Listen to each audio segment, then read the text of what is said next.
हम पिछले कक्षा में जिस देश में गंगा बहती है पाठ के बारे में सीखा। अब उस पाठ के प्रश्नोत्तर के बारे में जान लेंगे। आप ध्यान से इन प्रश्नोत्तर को उत्तर पुस्तिका में लिखिए और इसे सीखने का कोशिश कीजिए। మనం గత క్లాస్లో जिस देश में गंगा बहती है పాఠం గురించి క్షుణ్ణంగా తెలుసుకున్నాము। ఇప్పుడు ఈ క్లాస్లో ఆ పాఠానికి సంబంధించినటువంటి ప్రశ్నోత్తరాలు వ్యాకరణాంశాల గురించి తెలుసుకుందాం। మీరు కూడా ఈ క్వశ్చన్ అండ్ ఆన్సర్స్ని ఒక నోట్బుక్లో రాసుకొని నేర్చుకోవడానికి ట్రై చేయండి। अर्धग्रहित प्रतिक्रिया में पहला प्रश्न, भारतीयों के बारे में कविता में क्या बताया गया है? భారతీయుల గురించి ఈ కవితలో ఏం చెప్పారు? संसार में भारत को अपना महत्वपूर्ण स्थान है। भारतीय लोग भाग्यवान और महान चरित्र वाल है। ప్రపంచంలోనే భారతీయులకు గొప్ప స్థానం ఉంది। వాళ్ళు చాలా గొప్పవాళ్ళు, మంచి క్యారెక్టర్ కలవాళ్ళు। और सहृदयी निस्वार्थी, సహృదయులు నిస్వార్థీయులు కూడా। ప్రేమమూర్తి है, परोपकारी अहिंसावादी मानवता के పూజ్యారి భారతీయ సబ్సే ప్రేమ్ కర్నే వాలే, అందరినీ కూడా ప్రేమించేటువంటి వాళ్ళు, పరులకు ఉపకారం చేసేవాళ్ళు। అతిథి సత్కార్ కా జీజాన్ సే పాలన్ కర్నే వాలా పవిత్ర లోక్ హై, అతిథులను తమ ప్రాణంతో సమానంగా చూసుకోవడంలో వాళ్ళు చాలా గొప్పవారు అని చెప్పారు। ఇంకా కర్తవ్య పాలనలో ముందుంటారని మానవతావాదులని కూడా చెప్పారు। अपने पराये का भेद ना रखकर सबसे मिलजुल कर रहने वाला ప్రేమాలు లోక్ హై, తన పర భేదం లేకుండా అందరితో పాటుగా కలిసిమెలిసి ఉంటూ అందరినీ ప్రేమగా చూసుకునేటువంటి వాళ్ళు। इस तरह कविता में भारतीयों के महान गुणों का वर्णन किया, ఈ విధంగా కవి ఈ పద్యం ద్వారా మనకు భారతీయుల యొక్క గొప్పతనాన్ని గురించి వర్ణించాడు। दूसरा प्रश्न है कि भारत की कुछ नदियों के बारे में లిఖియే, భారతదేశంలో ప్రవహించేటువంటి కొన్ని నదుల గురించి రాయండి। భారత్ ఏక్ విశాల్ और పవిత్ర దేశ్ హై, భారతదేశము విశాలమైనటువంటి దేశము మరియు పవిత్ర దేశము। ఇస్ దేశ్ మే అనేక నదియా బహతీ హై, ఈ దేశంలో చాలా నదులు ప్రవహిస్తున్నాయి। ఇన్ నదియోं का पानी భారతీయోं के लिए అతి పవిత్ర హై, ఈ నదుల్లో ఉండేటువంటి నీరు భారతీయులకి చాలా పవిత్రమైనటువంటిది। ఇన్హీ కే కారణ్ భారతీయ లోగ్ సుఖమయ జీవన్ బితాతా హై, ఈ నీటి వల్లే భారతీయులు మంచి జీవితాన్ని గడుపుతున్నారు। ఏసీ నదియో మే ఏ ప్రముఖ హై, మన భారతదేశంలో ప్రవహించే నదుల్లో కొన్ని ముఖ్యమైనటువంటి నదులు ఉన్నాయి, వాటిల్లో ఇవి కొన్ని ఇక్కడ ఇచ్చాం। గంగా, గంగా భారత్ కి సబ్సే ప్రసిద్ధ నది హై, గంగా నది భారతదేశంలోనే ప్రసిద్ధమైనటువంటి నది। ఇసే సురగంగా కహతే హై, దీన్ని ఆకాశగంగా అని కూడా పిలుస్తారు। ఇస్కా జన్మ పవిత్ర హిమాలయోం కే స్థాన్ గంగోత్రి మే హువా, దీని పుట్టుక గంగోత్రిలో జరిగింది। యహ భారతీయ వాసియోం కా సబ్సే ప్రియ నది హై, ఇది భారతీయులకు చాలా ఇష్టమైనటువంటి नदी। सेकंड वन, ब्रह्मपुत्र, यह नदी हिमालयों के तिब्बत में पैदा होकर असम से बंगाल देश में प्रवेश करती है, ఇది హిమాలయాల్లోని టిబెట్లో పుట్టి బంగ్లాదేశ్ ద్వారా మన భారతదేశంలోకి ప్రవేశిస్తుంది। భారత్ మే తో 750 కిలోమీటర్కి బహతీ హై, ఇది భారతదేశంలో 725 కిలోమీటర్లు ప్రవహిస్తుంది। ఇసే బాడోంకి నదీ బీ కహతీ హై, దీన్ని ఎక్కువగా ఏమంటారంటే వరదల నది అని కూడా అంటారనమాట। నెక్స్ట్ మూడవ నది సింధు నది, యహ నది హిమాలయ పర్వత్ కే మానస్ సరోవర్ మే ఫైదా హుయి, ఇది హిమాలయ పర్వతాల్లోని మానస్ సరోవరంలో జన్మించింది। యహ జమ్మూ కాశ్మీర్ మే సే 709 కిలోమీటర్ బహాకర్ అరబ్ మహాసాగర్ మే మిల్తీ హై, ఇది జమ్మూ కాశ్మీర్ నుంచి 709 కిలోమీటర్లు ప్రవహించి అరబ్ మహాసాగరంలో, అరబిక్ మహాసముద్రంలో కలుస్తుంది। గోదావరి, యహ భారత్ కే పూరబ్ కి ఓర్ బహనే వాలీ బడీ నదీ హై, ఇది భారతదేశానికి పశ్చిమం వైపున ప్రవహించేటువంటి అతిపెద్ద नदी। यह महाराष्ट्र प्रांत के नासिका और त्रयंबकम में पैदा हुआ। ఇది మహారాష్ట్రలోని నాసికా త్రయంబకంలో పుట్టినటువంటి నది అన్నమాట. దీన్ని इसे मंजीरा प्राणहित जैसी 5 उपनदियाँ भी है. దీనికి 5 ఉపనదులు కూడా ఉన్నాయి. మంజీరా, ప్రాణహిత అట్లా 5 ఉపనదులు కూడా ఉన్నాయన్నమాట. నెక్స్ట్ कृष्णा नदी. कृष्णा नदी महाराष्ट्र में स्थित पश्चिम घाटियों में महाबलेश्वर के यहाँ पैदा हुई. ఇది పశ్చిమ కనుమల్లోని మహాబలేశ్వరం దగ్గర ఈ నది పుట్టింది. దీని మొత్తం పొడవు 1400 కిలోమీటర్లు. బంగాల్ కడీ మే మిల్తా హై. ఇది బంగాళాఖాతంలో కలుస్తుంది. ఇస్కి తుంగభద్ర, మూసి और ఆది ఉపనదియా भी है. దీనికి తుంగభద్ర, మూసి వంటి ఉపనదులు కూడా ఉన్నాయి. तीसरा प्रश्न है मिलजुल रहने से क्या लाभ है. కలిసిమెలిసి ఉండడం వల్ల లాభం ఏంటి. जिस देश में गंगा बहती है गीत में भारतवासियों के महान गुणों पर प्रकाश डाला. जिस देश में गंगा बहती है అనే పాట ద్వారా భారతీయుల యొక్క గొప్పతనాన్ని గురించి కవి ఈ పద్యం ద్వారా మనకు చెప్పాడు. భారతవాసి భాగ్యవాన్ ఔర్ మహాన్ చరిత్ర వాలే హై. చాలా గొప్పవారు, మంచి క్యారెక్టర్ కలవాళ్ళు భారతీయులు అని చెప్తున్నారు. బినా కిసి భేదభావ కే నిస్వార్థ జీవన్ బితానే వాలే హై. స్వార్థం అనేది లేకుండా, భేదభావాలు లేకుండా నిస్వార్థంగా జీవితాన్ని గడుపుతారు. మానవ కా సచ్చా మూల్య జాంతే హై. మనిషి యొక్క నిజమైన విలువని తెలుసుకొని మసలుకుంటారు. ఇస్లియే మిల్జుల్కర్ రహనా భారతీయోం కా ప్రథమ పవిత్ర గుణ హై. అందువల్ల కలిసిమెలిసి ఉండడం అనేది భారతీయుల్లో ఉండేటువంటి ప్రథమ మంచి గుణం. ఇస్సే సబ్ లోగ్ మే అపనాపన్ ఫైదా హోకర్ ప్రేమ్ భావ్ బఢాతా హై. దీని ద్వారా మనలో మనము అనేటువంటి భావన, నెక్స్ట్ ప్రేమ భావన కూడా పెరుగుతుంది. దూసరోంకే కష్టంకో, ఇతరుల కష్టాలని దూరం చేసి వాళ్ళు కూడా సుఖంగా జీవించడానికి కావలసినటువంటి హెల్ప్ కూడా భారతీయులు చేస్తారు.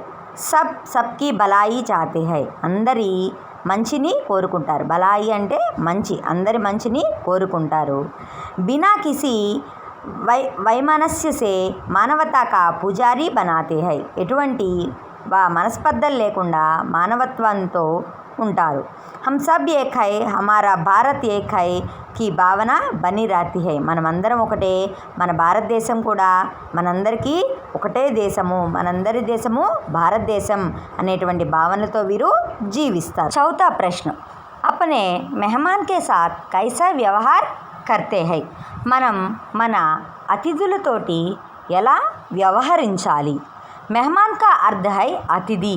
మెహమాన్ అంటే అర్థం ఏంటమ్మా? అతిథి. అతిథి హమారే లియే భగవాన్ కి ప్రతిమూర్తి సమాన్ హై. అతిథి మనకు భగవంతునితో సమానం. అతిథి కా సత్కార్ భారత్ లోగోం కా జన్మసిద్ధ గుణ హై. అతిథులను సత్కరించడం అనేది భారతీయులకు జన్మతః వచ్చినటువంటి ఒక గుణం. ऐसे अतिथि की भलाई या अतिथि को खुश रखने अपनी हानि की भी परिवाह नहीं करने वाला है. అతిథిని సంతోషపెట్టడంలో మనకి చిన్న చిన్న ఇబ్బందులు వచ్చినా కూడా సర్దుకుంటామన్నమాట. हम अतिथि सत्कार को ही परम धर्म मानकर जी जान से उसकी सेवा में निमग्न होते हैं. అతిథి సత్కారాన్ని ఒక ధర్మంగా భావించి మనకి ఎంతవరకు సాధ్యమవుతుందో అంత కష్టాన్ని కూడా పెట్టి వాళ్ళకి సేవ చేయడంలో మనం ఉంటాం అని కవి చెప్తున్నాడు. ఫిఫ్త్ క్వశ్చన్, 5वां प्रश्न. ज़्यादा का नहीं लालच हमको थोड़े में गुजारा होता है. इसका भाव अपने शब्दों में लिखिए. ఎక్కువ దురాశ అనేది లేదు, కొద్దిలోనే సర్దుకుపోతాము అనేటువంటి లైన్ యొక్క భావాన్ని చెప్పమని చెప్తున్నారు. भारतवासी कभी ज़्यादा कामने की लालच ना बनकर भाग्य से जो कुछ मिला उसी से तृप्ति होकर जीवन బితానే వాలే హై. భారత్వాసి ఎప్పుడూ కూడా ఎక్కువ దురాశకి, లాలచ్ అంటే ఏంటమ్మా, మనం లెసన్లో చెప్పుకున్నాం కదా, దురాశకి పోకుండా తన అదృష్టం, భాగ్య అంటే అదృష్టం, తన అదృష్టం ఎంతైతే ఉందో అంతలోనే తనకి ఏదైతే లభిస్తుందో దాంతోనే తృప్తిపడి తన జీవితాన్ని గడుపుతాడు. प्रश्न यह है कि इस गीत का सार अपने शब्दों में लिखिए. ఈ గీతం యొక్క సారాంశాన్ని మీ పదాల్లో రాయండి. श्री शैलेंद्र कुमार हिंदी के फिल्मी गीतकारों का प्रमुख है. ఇది రాసినటువంటి శైలేంద్ర కుమారు హిందీ ఫిల్మీ అంటే సినిమా పాటలు రాయడంలో ప్రముఖుడు. उनकी लिखी उत्तम फिल्मी गीत जिस देश में गंगा बहती है शैलेंद्र कुमार जी ने इस गीत में मातृभूमि, भारत देश की महानता और भारतवासियों का उच्चतम गुण का सुंदर ढंग से वर्णन किया.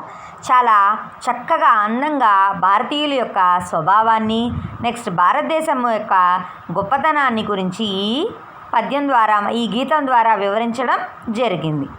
సంసార్ మే భారత్ కా అప్నా మహత్వపూర్ణ స్థాన్ హై. మొత్తం ప్రపంచంలోనే భారతదేశానికి ఒక గొప్ప స్థానం ఉంది. భారత్ మే పవిత్ర సురగంగా బహతి హై. భారతదేశంలో పవిత్రమైనటువంటి గంగా నది ప్రవహిస్తూ ఉంది. ऐसे పవిత్ర దేశ్ కే లోగ్ భీ మహాన్ చరిత్ర వాలే హై.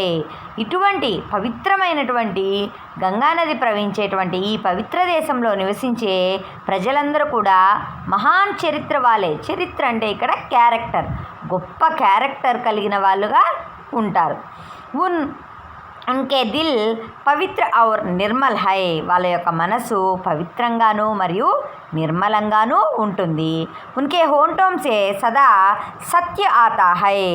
వాళ్ళ పెదవుల మీద ఎప్పుడూ కూడా నిజం మాత్రమే ఉంటుంది. అతిథి సత్కార్ భారతవాసియోం కా జన్మసిద్ధ గుణ హై. అతిథులను గౌరవించడం అనేది భారతీయులకి జన్మతహా వచ్చినటువంటి గుణం. ఇస్కా పాలన్ వే జీజాన్ సే కర్తే హై. దాన్ని వాళ్ళు తమ ప్రాణాలను అర్పించైనా పాటిస్తారు. कभी लालच में पड़कर ज़्यादा से ज़्यादा कमाने का बजाय से थोड़ा भाग्य से मिले उसी से संतुष्ट होने वाला है. ఎక్కువ దురాశ పడకుండా ఎక్కువ సంపాదించాలనుకోకుండా తమకు లభించినటువంటి కొద్దిలోనే వాళ్ళు సంతుష్టకరమైనటువంటి జీవితాన్ని గడుపుతారు.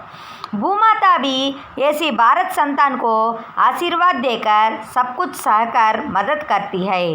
భారతదేశ మాత కూడా, భారతమాత కూడా తమ పిల్లల్ని అన్ని విషయాల్లో కూడా తమ పిల్లలు చేసేటువంటి పనులన్నింటినీ కూడా సహిస్తూ తమ పిల్లలు చక్కగా ఉండాలని ఆశీర్వాదాన్ని ఇచ్చి వాళ్ళకి సహాయపడుతుంది. భారతవాసి మానవతావాది హై.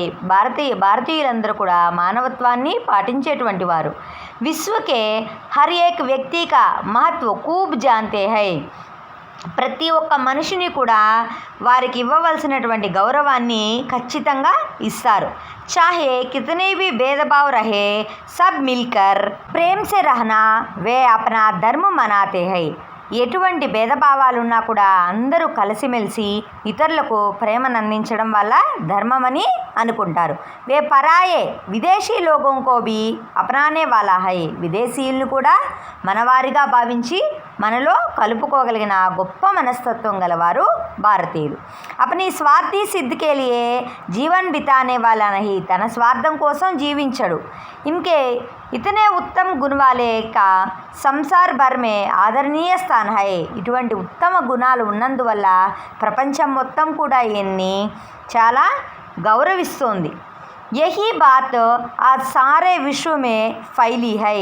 ఈ విషయమే మొత్తం ప్రపంచమంతా కూడా వ్యాపించి ఉంది, భారతీయులు గొప్పతనం అని కవి మనకి సారాంశం ద్వారా వివరిస్తున్నాడు. దేశభక్తి భావన పర్ 4 పంక్తియోంకి కవిత లిఖే. దేశభక్తి భావన గురించి 4 లైన్లలో ఒక చిన్న కవితని రాయండి.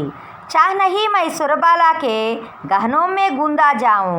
చాహ్ నహీ ప్రేమీ మాలా మే బింద్ ప్యారీ కో లల్చాऊं. चाह नहीं सम्राटों के शव पर है हरी डाला जाऊं. चाह नहीं देवों के सिर पर चढ़ भाग्य पर इटलाऊं.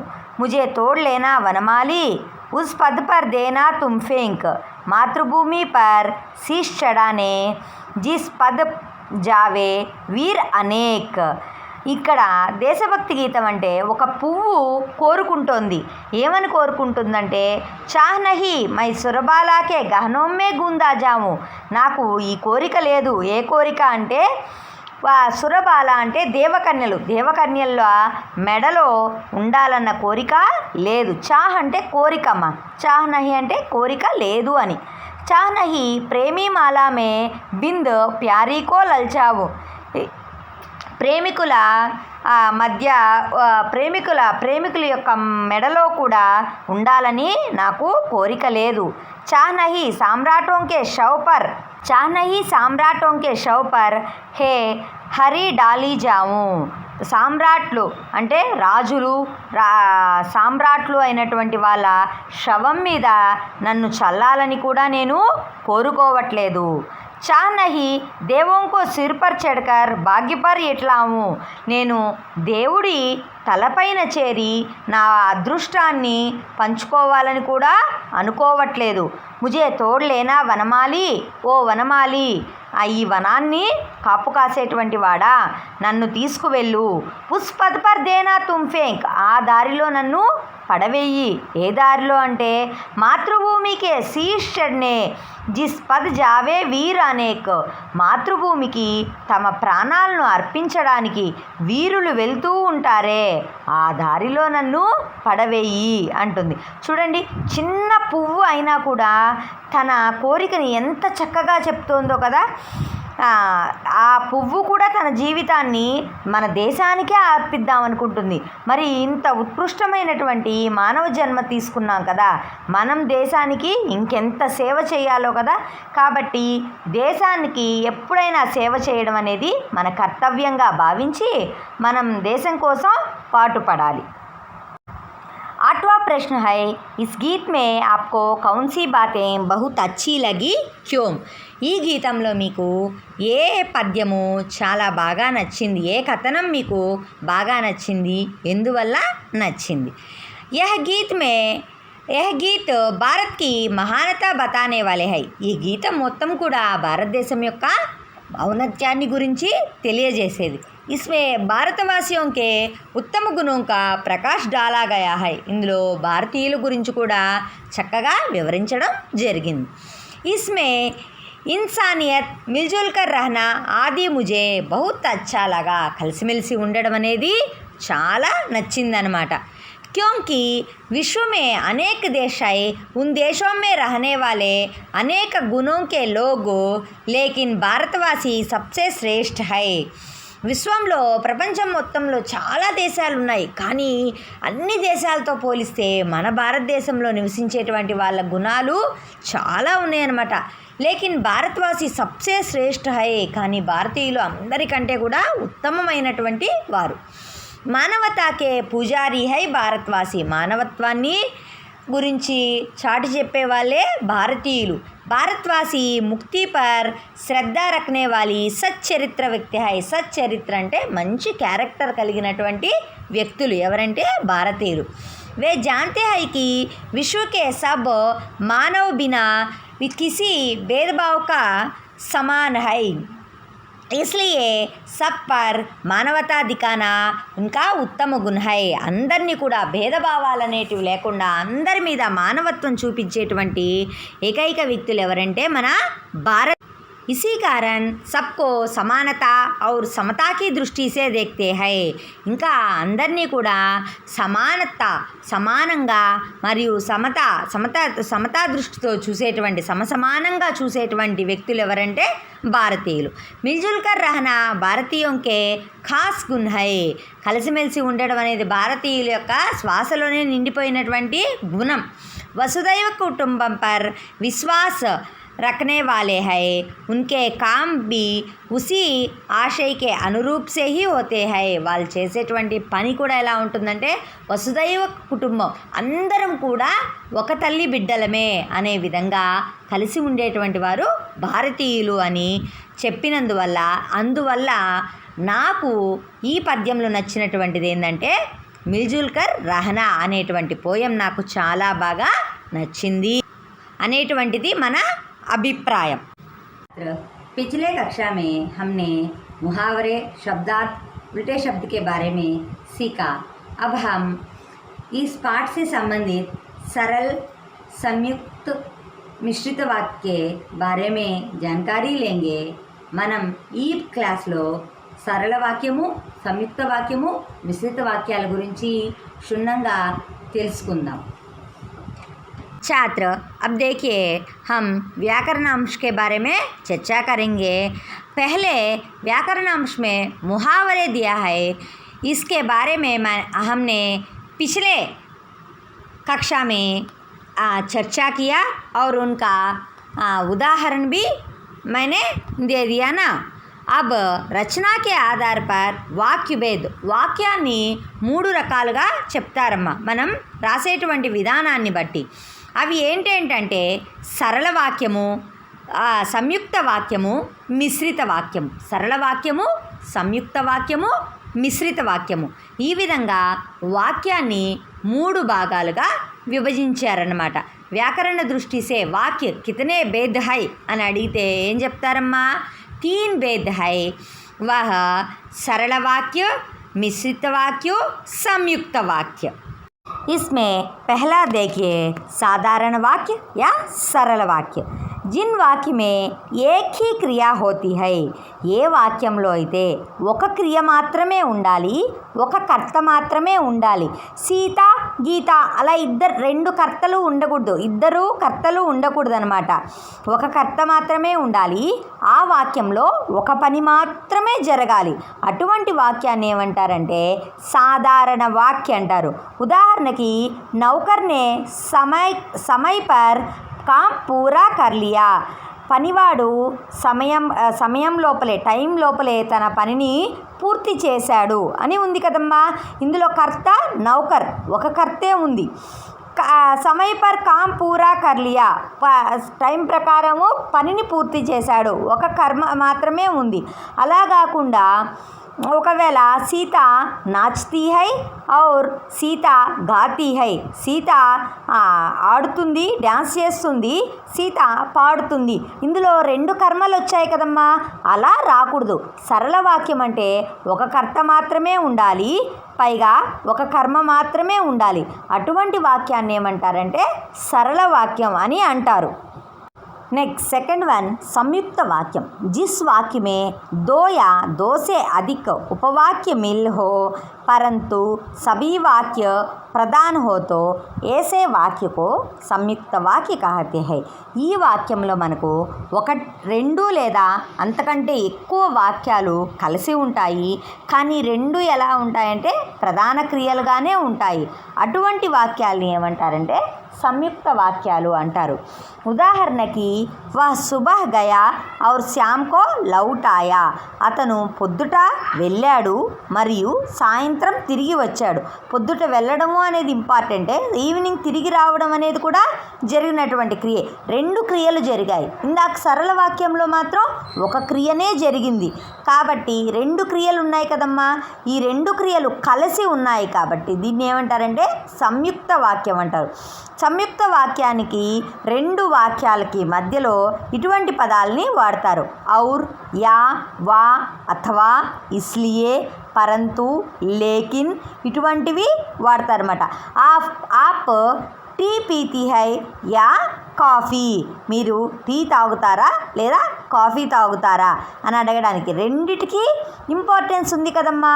అటువంటి వాక్యాలని ఏమంటారంటే సంయుక్త వాక్యాలు అని అంటారు. వీటి మీద మీ క్లాస్లో కొన్ని ఎగ్జాంపుల్స్ కూడా ఇస్తాను. నెక్స్ట్ థర్డ్ వన్ మిశ్రిత వాక్యం.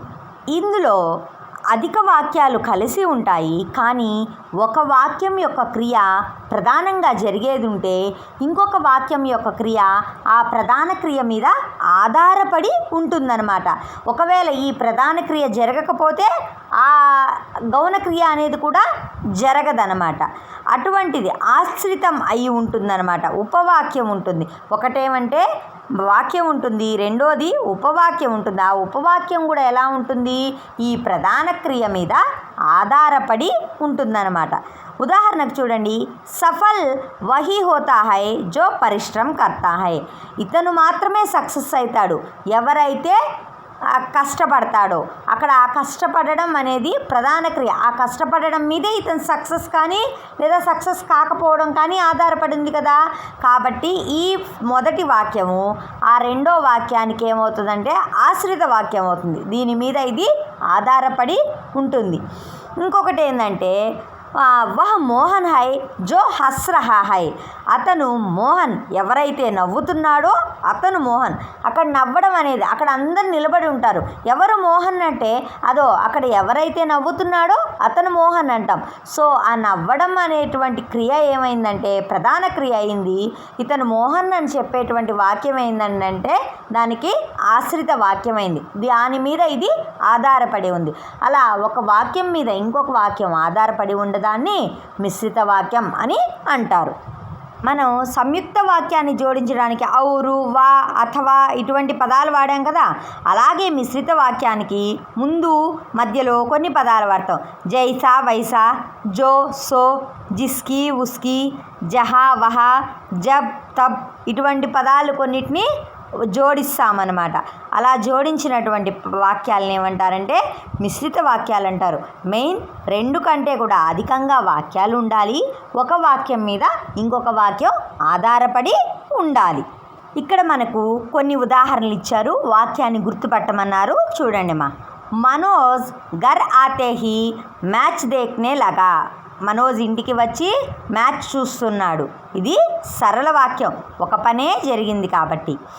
जो छात्र विज्ञान में रुचि लेते हैं वही డాక్టర్ ఇంజనీర్ बनते हैं. ఏ విద్యార్థికైతే ఆ సైన్స్ మీద ఇష్టం ఉంటుందో అతను మాత్రమే ఇంజనీర్ అవుతాడు. ఇక్కడ సైన్స్ మీద ఇష్టం ఉండడం అనేది ప్రధాన క్రియ అవుతుందన్నమాట. ఆప్ చాయ్ లేంగే అథవా కాఫీ. మీరు టీ తాగుతారా లేకపోతే కాఫీ? ఇక్కడ అథవా అని వచ్చింది కదమ్మా. అప్పుడు అథవా, యా, ఔర్ ఇవన్నీ సంయుక్త వాక్యానికి వాడేటువంటి పదాలు. బచ్చోं को सड़क पार करनी थी पर वह साइकिल से టకరా గయా. పిల్లవాడు రోడ్ దాటాలి కానీ అతను సైకిల్లోంచి పడిపోయాడనమాట.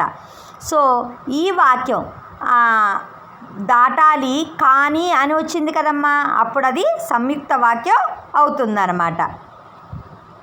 ఇక్కడ సరళ వాక్యాలకు సంబంధించినటువంటి ఇంకొన్ని ఎగ్జాంపుల్స్. సరళ వాక్యం రాధా నాచ్తీ గాతీ హై. రాధా ఆడుతూ పాడుతూ ఉంది. రాధా నాచ్తీ హై ఔర్ గాతీ హై.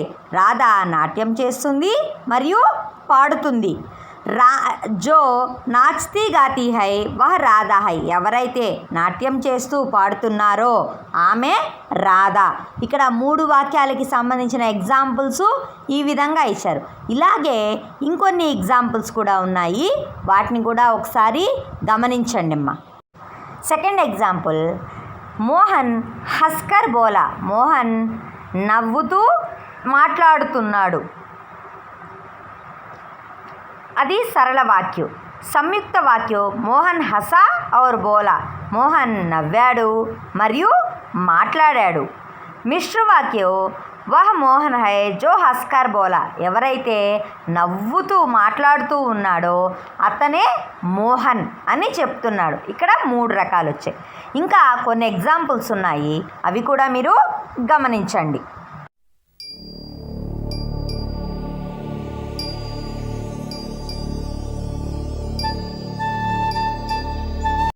छात्र आपको వ్యాకరణ और ప్రశ్నోత్తర समझ में आया ना? మీకు నేను చెప్పినటువంటి ప్రశ్నోత్తరాలు వ్యాకరణాంశాలు అర్థమయ్యాయి కదా. మనం ఈ లెసన్కి సంబంధించినటువంటి ఒక చిన్న ప్రాజెక్ట్ వర్క్ని చేద్దాము. ఆ ప్రాజెక్ట్ వర్క్ ఎలా రాయాలి, దేని గురించి రాయాలి అనేది నేను మీకు ఇచ్చున్నాను. ట్రై చేయండి, చాలా ఈజీగా ఉంటుంది. కష్టమైన క్వశ్చన్ అయితే కాదు. నీట్గా ఒక బుక్లో మీరు ఏ బుక్లో అయితే క్వశ్చన్ అండ్ ఆన్సర్స్ అవన్నీ నోట్ చేస్తున్నారో అదే బుక్లోని ఈ పరియోజన కార్యం ప్రాజెక్ట్ వర్క్ కూడా చేయడానికి ट्राई చేయండి అమ్మా। परियोजना कार्य किसी एक राष्ट्रीय चिन्ह का चित्र खींचकर 5 वाक्य लिखे। ఏదైనా ఒక రాష్ట్రీయ చిహ్నాన్ని గురించి బొమ్మని వేసి దాని గురించి 5 వాక్యాలు రాయండి। मैं यहाँ परियोजना कार्य का एक प्रारूप दे दिया, देखिए। विद्यार्थी का नाम, कक्षा, विषय, उपकरण, परियोजना कार्य विषय, उपसंहार, विद्यार्थी हस्ताक्षर और अध्यापक हस्ताक्षर। इस रूप में आप भी परियोजना कार्य करने का कोशिश कीजिए। अच्छा छात्र, धन्यवाद।